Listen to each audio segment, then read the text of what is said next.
बुद्धं शरणं गच्छामि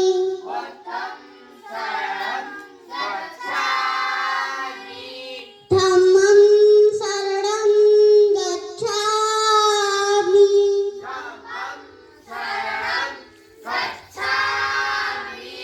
संघं शरणं गच्छामि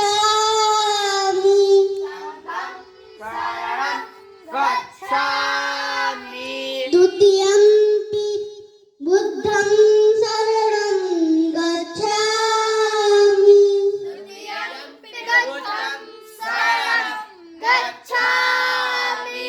द्वितीयंपि धम्मं शरणं गच्छामि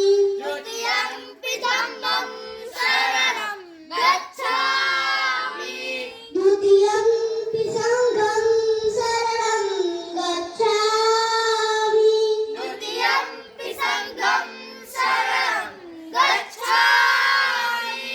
तृतीयंपि बुद्धं शरणं गच्छामि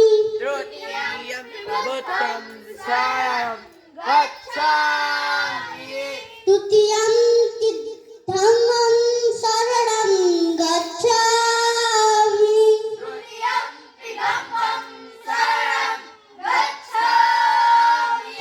तृतीयंपि संघं शरणं गच्छामि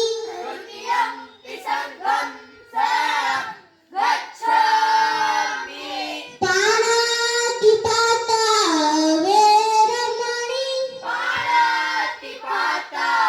वेरमणि सिक्खापदं समादियामि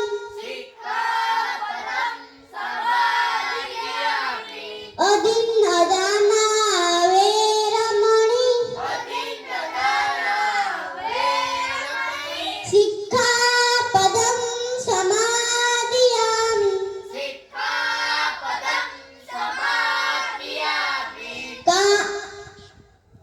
कामेषु मिच्छाचारा वेरमणि सिक्खापदं समादियामि मुसावादा वेरमणि सिक्खापदं समादियामि शूरमेरय मच्छपमाडठाणा वेरमणि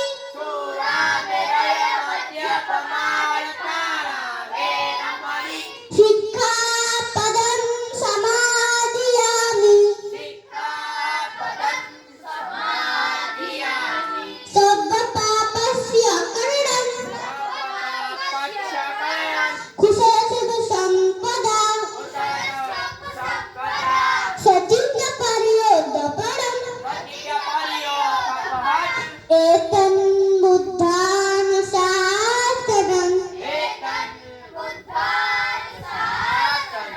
साधु साधु साधु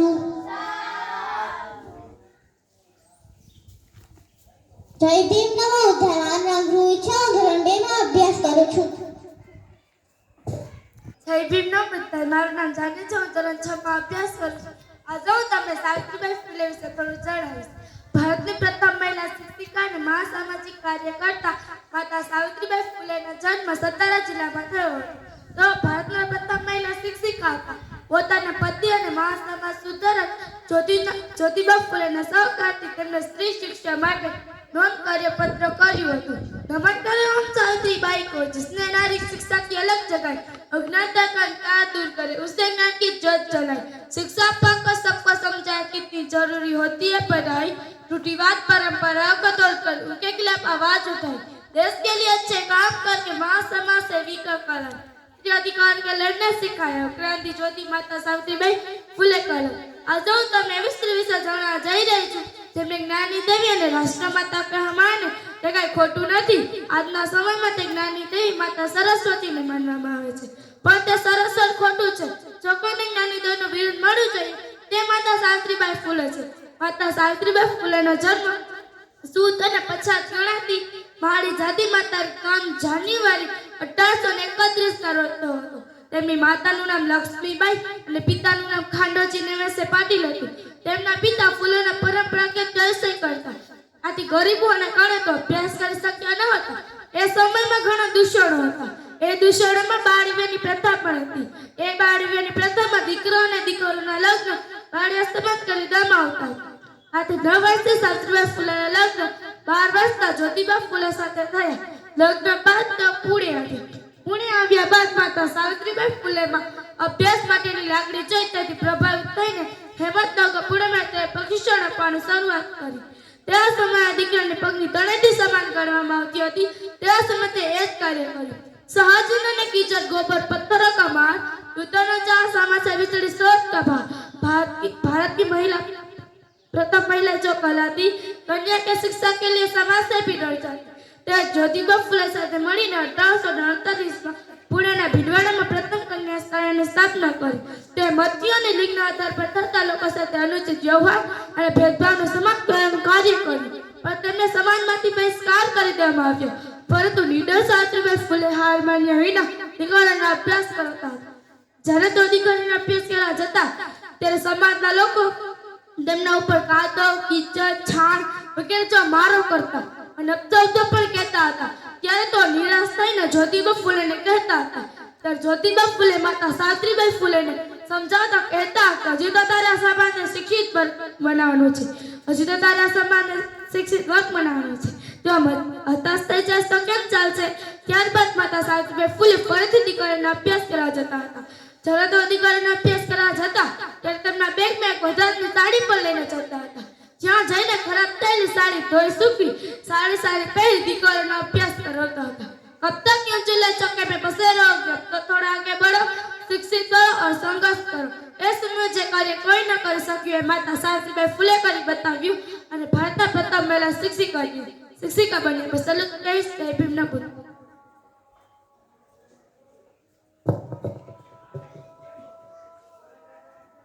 જય ભીમ નવું થઈ. મારું નામ ખુશાલી છે. હું ધોરણ 7 માં અભ્યાસ કરું છું. માં હોય તો તે પોતાના દીકરાને તો સારું જ ઈચ્છે, પણ જે આખા જગતના દીકરાને સારું ઈચ્છે તે માતા રમાનો જન્મ 7 ફેબ્રુઆરી 1898 માં મહારાષ્ટ્ર મુંબઈમાં થયો હતો.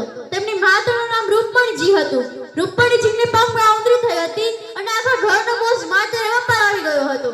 તો આખા ઘરનું કામ સંભાળતા જ્યારે 7 વર્ષના થયા ત્યારે તેમના લગ્નની વાતો થવા લાગી. ત્યારે તેમના લગ્ન 14 વર્ષના બાબા સાહેબ સાથે થયા. ત્યારે તેમના ઘરે રમેશ નામના પુત્રનો જન્મ થયો. તે કઈક બીમારીના કારણે મૃત્યુ પામ્યો. ત્યારબાદ ઇન્દુ નામની પુત્રીનો જન્મ થયો. તે જ્યારે બીમાર હતી ત્યારે બાબા સાહેબ વિદેશ હતા અને બાબા સાહેબ માતારામાને પત્ર લખે છે કે હે રમુ, તારી પાસે 1 રૂપિયા હોય તો મને મોકલને, મારે અહીંયા જરૂર છે. ત્યારે માતારામાની આંખોમાં આંસુ આવી જાય છે અને પથ્થરમાં પડેલી ઇન્દુને જુએ છે અને આવેલા પત્રને જુએ છે. જે ઇન્દુની સારવાર માટે પૈસા ભેગા કર્યા હોય છે તે બાબા સાહેબને વિદેશ મોકલે છે અને ઇન્દુ મૃત્યુ પામે છે. ત્યારબાદનું સંતાન ગંગાધર તે પણ કાંઈક આ બીમારીને કારણે મૃત્યુ પામે છે. ત્યારબાદ જ્યારે રાજરત્નનો જન્મ થાય છે ત્યારે બાબા સાહેબ તેને ઉછાળીને કહે છે કે હે રમુ, તું જોજો હું રાજરત્નને ભારત દેશનો રાજા બનાવીશ, તેને ભારત દેશની ગાદી પર બેસાડીશ. અને જ્યારે રાજરત્ન મૃત્યુ પામે છે ત્યારે માતારામાં ક્રોધિત થઈને બાબા સાહેબને કહે છે, તમે તો કહેતા હતા ને કે રાજરત્નને ભારત દેશનો રાજા બનાવીશ, તેને ભારત દેશની ગાદી પર બેસાડીશ. હવે તો મૃત્યુ પામ્યો, હવે તમે કોને રાજા બનાવશો, કોની ગાદી પર બેસાડશો? ત્યારે માતારામાં બાબા સાહેબને કહે છે, તમારી પાસે 1 રૂપિયા હોય તો મને આપો ને, મારે મારા પુત્રોને જેલી પેટ કમાવા ઢાળવી છે. ત્યારે સિમ્બલ ઓફ નોલેજ વિશ્વભૂતિના ખીચામાંથી 1 રૂપિયા નથી નીકળતા, ત્યારે આપણા બાળકોના ખીચામાંથી ઠોકરાઓ નીકળે છે. અને ત્યારે બાબા સાહેબને પત્ર આવે છે કે તમને જવાનું હોય છે. ત્યારે માતારામાં ત્યાર બાબા સાહેબ 1 મિનિટ આગળ વધે છે તો માતા રમાની સાડી પાટવાનો અવાજ આવે છે અને અંદર આવીને જોવે છે તો માતા રમાની સાડીના 2 કટકા જોવે છે. જે સારો કટકો હોય છે રાજ સામગ્રી ઉપયોગમાં લે છે, જે ખરાબ કટકો હોય છે તે પોતે પહેરે છે. મેં કહ્યું ને કે માતાના પાસે પહેરવા સાડી પણ ન હતી, ત્યારે આપણી માતાઓ અને બહેનો સાડી ખરીદે છે અને અડોસ-પડોશની મહિલાઓને કહે છે મેં તો 5000 ની સાડી ખરીદી, પણ આપણે ઓકાત પણ ન હતી કે આપણે 50 રૂપિયાની ચૂંટણી પર ખરીદી શકીએ. માતા રામાએ પોતાના 4 સંતાનો હોમાડી દીધા અને તે ખુદ પણ હોમાઈ ગયા. તે તેમને ત્યાગ, બલિદાન અને કરુણાની મૂર્તિ કહીએ છીએ. બસ આટલું જ કહીશ. જય ભીમ નમો બુદ્ધાય.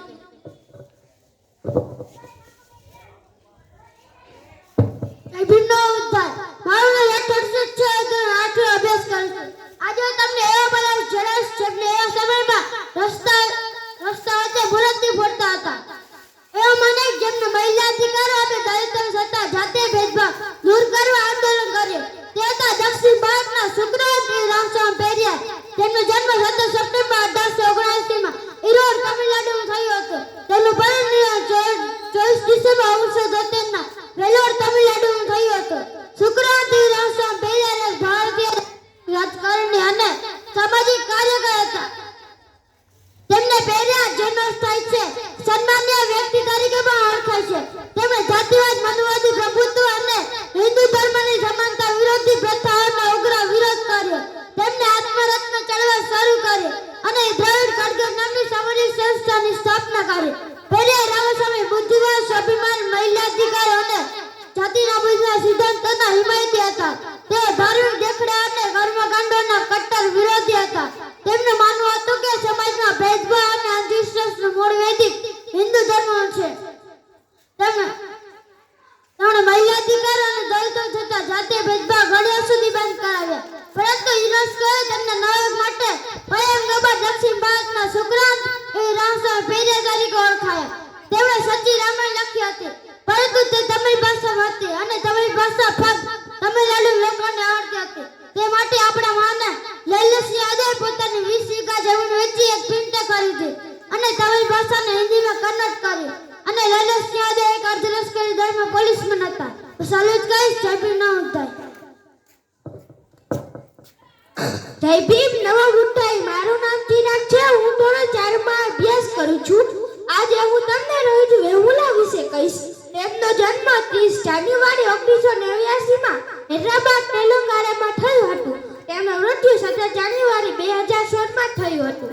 હૈદરાબાદ સેન્ટરના યુનિવર્સિટીના સમાજશાસ્ત્ર વિભાગ PhD કરતા અને ક્રાંતિકારી વિચારો ધરાવતા અને જાતિવાદી વ્યવસ્થાનો વિરોધ કરતા રોહિત વેમુલા અને તેમના 4 સાથીઓ યુનિવર્સિટીના કેમ્પસના પ્રવેશ પર પ્રતિબંધ લગાવીને તેમને સસ્પેન્ડ કરી દેવામાં આવ્યા. યુનિવર્સિટીના આવા જાતિવાર વર્તનથી કંટાળી રોહિત વેમુલાએ ખુલ્લા આકાશ નીચે આંદોલન કરવા બેસી ગયા. નિષ્ણાત દ્વારા તેમને કોઈ હકારાત્મક જવાબ આપવામાં ન આવ્યો. યુનિવર્સિટીના આવા જાતિવાદ વર્તનથી કંટાળી રોહિત વેમુલાએ પોતાની જિંદગી ટૂંકાવી લીધી. આ તેમની આત્મહત્યા ન હતી, પણ એક દલિત કોલોની સ્થાનિક હત્યા હતી. તો ચાલો જ કહીશ. જય ભીમ નમો બુદ્ધાય. જય ભીમ નમો બુદ્ધાય. મારું નામ જાદવરામ છે, ધોરણ 9 માં અભ્યાસ કરું છું. જય ભીમ નમો બુદ્ધાય. મારું નામ સોલંકી રેવલ છે. હું ધોરણ 5 માં અભ્યાસ.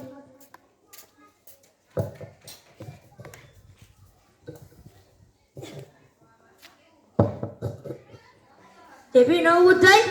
મારું નામ જાદવ અંસાર નરેશભાઈ છે. હું ધોરણ 7 માં અભ્યાસ કરું છું. આજે હું તમને क्रांतिकारी मेघमा विषय थोड़ा जनावीश. हमारे गले में आंटी और पीछे झाड़ू छुड़ाने की आजादी देने वाले वीर मेघमा को सत सत नमन. कदी प्रश्न कर्यो छे के छठना दिवसे रांधवानुं शुं काम, सातमना दिवसे ठंडू शुं काम खावानुं, आठमना दिवसे मेळा उजवणी शानी. वर्षों पहला वीर मेघमा नामना बहुजन समाजना क्रांतिकारी पैदा थया हता, જેમણે જ્ઞાતિ જાતિના ભેદ દૂર કરી સમાનતાનું આંદોલન ચલાવ્યું. જેના વિરોધમાં સહસ્ત્રાયણ તળાવમાં પાણી લાવવા 32 લક્ષણ પુરુષની બલિ આપવાનું ષડયંત્ર કર્યું. ત્યારે બહુજન લોકોની પરાકાષ્ઠા હતી, જે ગામના છેવાડે હતા. એટલે કે બહુજન લોકોને ગામમાં પ્રવેશવાનો કોઈ અધિકાર ન હતો. લોકોને વસા હતો અને બજારમાં પ્રવેશી શકતા ન હતા. ગળામાં કુંડી અને પાછળ ભાગે જાડુ તેમજ પગમાં ઘૂઘરી રાખવામાં આવતી, જેના અવાજથી લોકોને ખબર પડી જાય કે સીમાડીઓ આવી રહ્યો છે, એટલે તેનાથી દૂર થઈ જતા. આ દૂર કરવા સિદ્ધરાજ સામે વીર મેઘમાએ અમુક શરતો મૂકી કે મારો સમાજ જે ગામના છેવાડે રહે છે તેને ગામની અંદર રહેવા અને ગળામાં કૂટી અને પાછળ ભાગે જાડું કાઢવામાં આવે અને પાણી પીવાનો અધિકાર આપવામાં આવે. આ શરતો રાજાએ માની અને સમાજના હિત માટે વિક્રમ સંવત 1172 મહાસદ સાતમ શુક્રવારના દિવસે વીર મેઘમાના શોકમાં કોઈ ચૂલો સળગાવ્યો હતો. બાળકો વૃદ્ધ ભૂખ્યા ન રહી શકે તેમને છઠનો ઠંડુ ખાવા આપ્યો અને મનુવાદીઓ એકના એકની હત્યા કરી. આઠમના દિવસે ઉષ્ણ જશ્ન મનાવ્યો. મતલબ છઠ, સાતમ, આઠમ વીર મેઘમાની હત્યાના દિવસે આપણે આપણા મહાનાયકની ઉજવણી કરીએ છીએ. સાચો ઇતિહાસ બહાર ન આવે એટલે કાલ્પનિક શીતળા માતાની કથા ચલાવીએ છીએ. આપણે ગુલામ બન્યા છીએ. વીર મેઘમાની ઉમ્મીદે ગયા, નવાણી ઋતુ લાયા, પરકાજ થરી કુરબાન કાયા. એ સાથે રહી સિદ્ધરાજની એવી માયા, બલિદાન ઉજવાળ થઈ ગયા, બહુજનભાઈ ક્રાંતિકારી વીર મેઘમા થઈ ગયા. બસ આટલું જ કહીશ. જય ભીમ, નવ બુદ્ધ.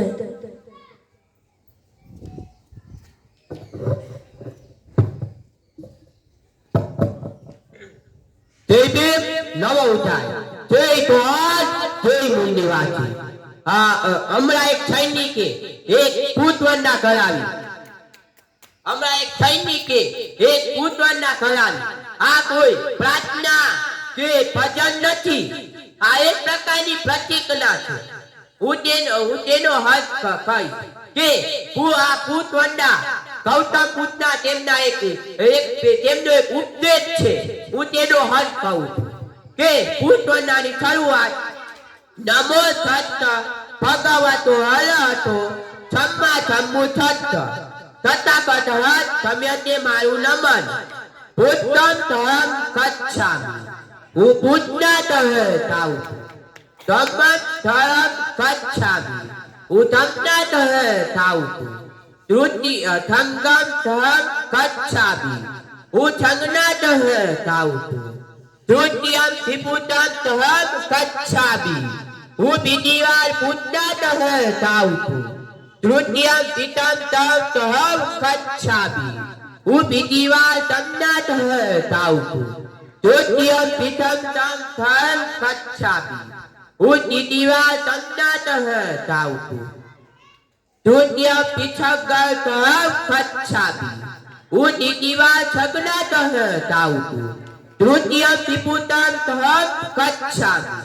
હું ત્રીજી વાર બુદ્ધના થાઉં છું. તૃતીયમ પિતમ તહં ગચ્છામિ. હું ત્રીજી વાર તમના થાઉં છું. તૃતીયમ પિતમ તહં ગચ્છામિ. હું ત્રીજી વાર તમના થાઉં છું. તૃતીયમ પિછંગમ તહં ગચ્છામિ. હું ત્રીજી વાર છગના થાઉં છું. પાણાથી પાતા વેરમણી સિક્કા બદમ તમાચી આવી. હું પ્રાણી કે જીવ ની ઈચ્છા અથવા આછ્યા ન કરવાની ગૌતમ બુદ્ધ પાસે શિક્ષા ગ્રહણ કરું છું. અજીન તારા વેરમણી સિક્કા બદમ તમાચી આવી. હું ચોરી ન કરવાની ગૌતમ બુદ્ધ પાસે શિક્ષા ગ્રહણ કરું છું. કામે તુબીચ્છા તારા વેરમણી સિક્કા બદમ તમાચી આવી. હું વ્યભિચાર અથવા સ્ત્રી પર ખરાબ નજર રાખવાની ગૌતમ બુદ્ધ પાસે શિક્ષા ગ્રહણ કરું છું. મૂછા વાચા વેરમણી સિક્કા બદમ તમાચી આવી. હું છૂટું ન બોલવાની ગૌતમ બુદ્ધ પાસે શિક્ષા ગ્રહણ કરું છું. થોડા મેળાયા મધ્ય પ્રમાણ તારા વેરમણી સિક્કા બદમ તમાચી આવી. હું તારું કે નતીરા પ્રધાન કે ભૂગાલથી મુક્ત રહેવાની ગૌતમ બુદ્ધ પાસે શિક્ષા ગ્રહણ કરું છું. તપ પાપ પચ્છ કરમ કોઈ પણ પ્રકારનું અપુચ્છ કર્મ ન કરું. ઉત્તરાચ્છા ઉત્તમતા તારી શિક્ષા ગ્રહણ કરવી. કતિત્ય પરિયોષ સપહન પોતાના માટે પવિત્ર રાખવું. હેતન ઉત્તાન થાતડમ હાથ પૂજની શિક્ષા છે. હા કે સાધુ સાધુ સાધુ સાધુ સાધુ શબ્દનો અર્થ તાબાજી અર્થ તે કાવ કૌતા પૂછતા ઉચ્છેદનું પાલન કરી ઉવા કૌતા પૂછતા ઉચ્છેદનું પાલન કરી ઉવા કૌતા પૂછતા ઉચ્છેદનું પાલન કરી મારું અક્ષય પૂર્ણ કરું છું જય તો જય બુદ્ધિ વાંચી